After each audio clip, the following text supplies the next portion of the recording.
Quitting Commandos, episode 5, titled The Iron Pot. Now, this episode I found to be maybe the second weakest episode of the show so far. I mean, or at least for season 1, because officially season 2 is happening, so we can easily say, well, this is the weakest episode of season 1. This is the second weakest episode of season 1.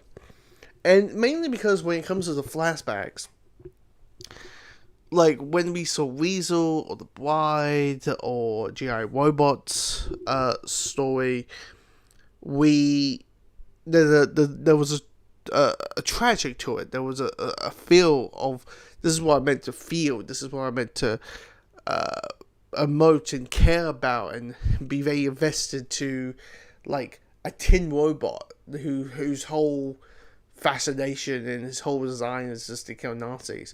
Or, a joke character from a previous film, aka Weasel, and I get invested of his story when it comes to his flashbacks. Episode 5 is all about Frankenstein's.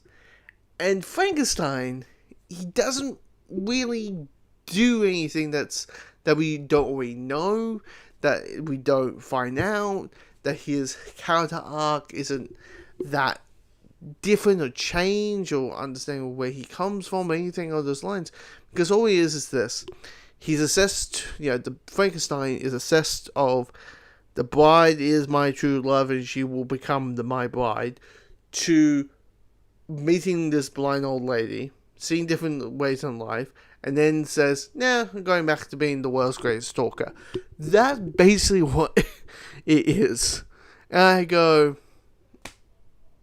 okay, cool, awesome, not that well appealing versus the others. And maybe it isn't that fair, knowing we had 3 episodes in a row of tragic after tragic after tragic, and you just go, oh no, oh no, oh no. Well, this one's like, oh yeah, he's a piece of shit. He always was a piece of shit. It wasn't him being misunderstood. No, he understood what he was doing. And he has a bit of a twisted mind to be like, if I was blind, I would kill myself. And it's just like, what? Okay. And all that.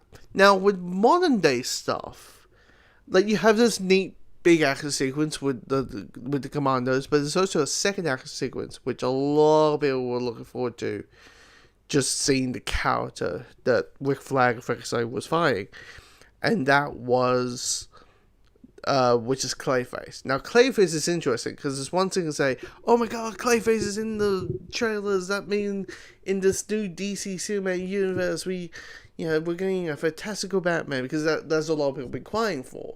Because Clayface is a Batman villain, and a lot of people have been crying for seeing the more fantastical elements of Batman.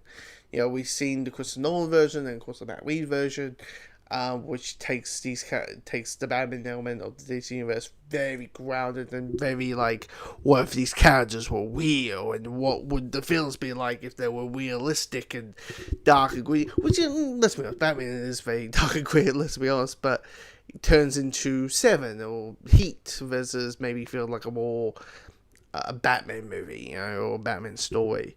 And Clayface is one of the elements that people throw at people. It's like, come on, let's see a Man-Bat. Let's see a Poison Ivy with plant powers. Let's see a Clayface. And now we got Clayface. Now, it's interesting to say that also, because like two weeks ago, it came out that they're making a Clayface movie.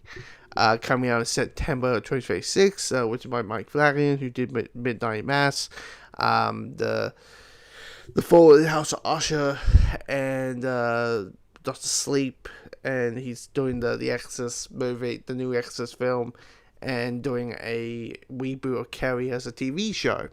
So there's all those, so there's a lot of like hype towards an idea of his name writing a Clayface movie. So everybody's curious, like, what is Clayface? What his introduction's like? Who is he? What's going on? And it's interesting that the first time we see, without knowing, Clayface is him saying that the greatest thing about the Amazons is they're all lesbians.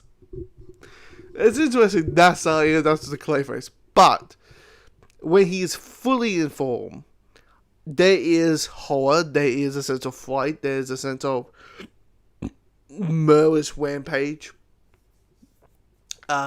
And seeing different shapes and different ways of his fighting style and all that. Seeing Clayface in action is good, but let's be honest, like, I've seen Clayface in action in animation and video games, all that. So, like, yeah, Clayface. Oh, it's a neat, I like the design. I'll get a little bit more high the heels where I see him in September of 2026. Let's, I'll wait till that, but it is cool to see Clayface. It is kind of interesting to be like, when he gets beaten and fight, I go say, we're gonna see more of you, man. We're gonna see more of you. Which I won't lie, the ending surprised me. With Clayface killing Rick Flag, because knowing that Rick Flag is going to be in Peacemaker, he's also going to be in Superman. So the only thing I can think of is they're doing the whole thing of, you think he's dead, but he's not. Like, he's coughing blood, he's doing all the things that link to this character as a dead character, but will, say he's got beaten and badly injured and that. So in episode 7, he can kick ass and have the critical Commandos all together, because it needs to make logical sense, knowing what Superman, he's going to be in Superman Peacemaker, so what's going on, unless the idea is that he's at the end of the story, like we're seeing here the end of the story, and then when Superman comes along, we're going to see Rick Flag when he's beginning his story, maybe explain the hair dial, all that. I don't know. But yeah, you got some cool action sequences as well. I mean, let's be honest, we're all 12-year-olds at the end of the day. When Dr. Polaris burns people by just flipping the bird, and then they'll have big, massive bird flips through their skull. Okay, I won't lie, that was kind of fun. And it's kind of balls-to-wall action and all that. So you got that, and it's all, all good. But here's the thing with this season. We've got 2 episodes left. We know how Fret. We all know this. We know that. Now it's all, and we got 2 more flashbacks, which I'm really surprised. Episode 7, we're gonna get some flashbacks, because clearly it sounds like next week is all about Dr. Polaris, and then episode 7 will be about Mima and her experience being a fish person. Maybe there isn't that much of the story. So, hey, she got bullied, she got teased, people think she's a monster, got offered, and then Waller offered her a story or misunderstood, and then the rest is history. But anyway, see you episode 5, comment below, let me know your thoughts.